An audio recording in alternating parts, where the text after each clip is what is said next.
Today, we are counting down 10 racist celebrities from Hollywood's golden era. Picture this: a grizzled, grandfatherly cowboy, Walter Brennan, throws his hat in the air, dancing when word reaches the set that Dr. Martin Luther King Jr. has just been shot. Crew members stare, stunned, as Brennan twirls with glee. That chilling scene isn't tabloid gossip. It's one of the jaw-dropping moments on our countdown. Golden Age Hollywood shimmered on screen, but off-camera it sheltered bigotry as carefully choreographed as its dance numbers. Tonight, we're peeling back the velvet curtain to weigh the art we adore against the uglier views its brightest stars carried, starting with Brennan's shocking celebration, and ending with the uncomfortable truths you were never meant to see. The stage was set. Hollywood did not invent American racism, but from the Nickelodeon era forward, it industrialized it. In the 1910s, white producers banked easy laughs and cheaper scares by painting black characters as either shuffling servants or lurking predators.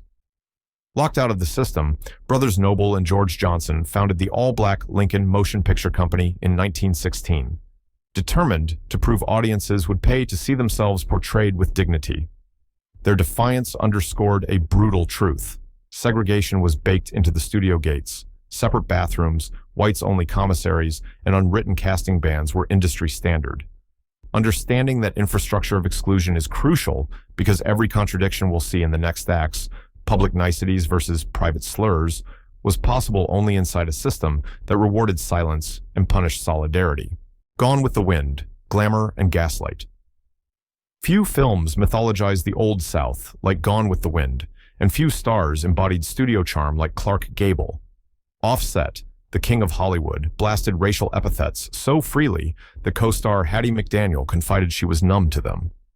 Yet, on day one of shooting, Gable discovered segregated restrooms and threatened to walk unless the signs came down. Selznick blinked. The placards vanished. Vivien Leigh's Scarlet became pop culture shorthand for steel-spined femininity, but the actress echoed the film's lost cause nostalgia, off-camera too. Biographers note Leigh's casual disdain for black extras, even as she charmed the press.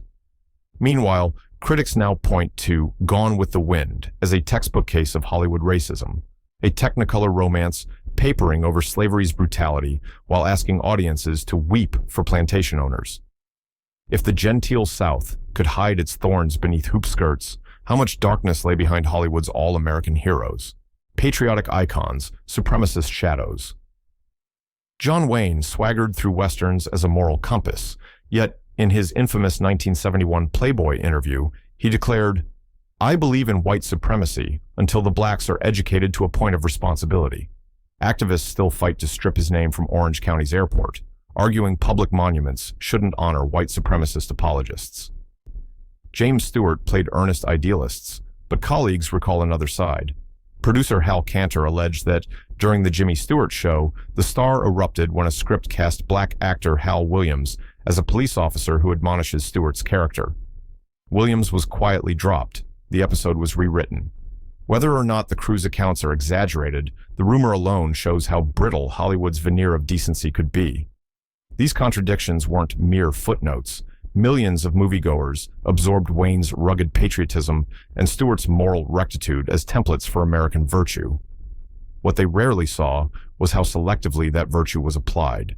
Laugh tracks and loathing. Walter Brennan collected 3 Oscars playing crusty but lovable sidekicks. Off-screen, he bankrolled the far-right John Birch Society, and, as crew members attest, literally danced with delight at news of MLK's assassination.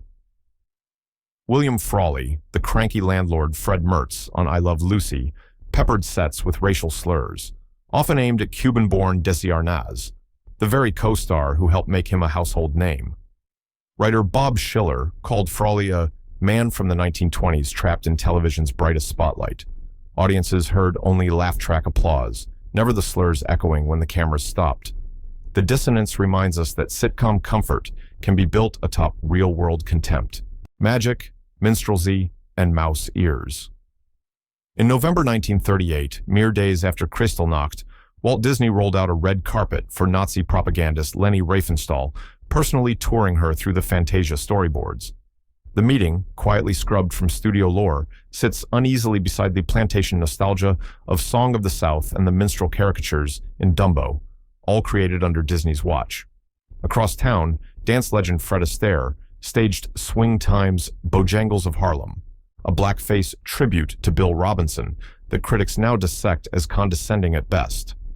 Astaire admired black artistry, but his willingness to don burnt cork shows how even genuine admiration could be filtered through racist tropes.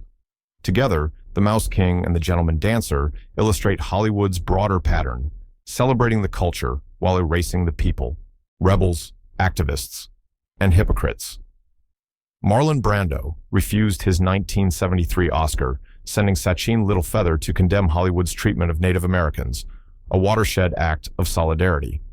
Yet contemporaries, including longtime partner Rita Moreno, recall private moments when Brando's language slipped into the very prejudice he decried in public. The documentary, Just a Girl Who Decided to Go For It, highlights Moreno's lifelong battle with Hollywood racism, implicitly contrasting it with Brando's selective activism. Brando's contradictions ask a thornier question. When a performer uses activism as part of their public brand, how do we weigh sincere conviction against everyday behavior? The answer isn't simple, but neither is Brando's legacy. A reckoning.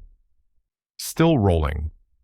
Calls to contextualize classics, content warnings on Dumbo, HBO Max, disclaimers before Gone with the Wind, petitions to rename airports aren't about erasing art, but about confronting the fingerprints left on every frame. When institutions crumble, so do the excuses that once shielded our heroes from scrutiny. Cinema, like any mirror, reflects the face that stands before it. Old Hollywood's mirror was clouded by segregation signs, minstrel grease paint, and private cocktail party slurs. We can still love Clark Gable's effortless charm, Fred Astaire's gravity-defying grace, or the Duke's larger-than-life swagger. But loving them honestly means acknowledging the shadows they cast. So next time the curtain rises on a classic, ask yourself, is the magic on screen strong enough to carry the weight of the prejudice behind it? Or does seeing the whole truth change how brightly the film can shine?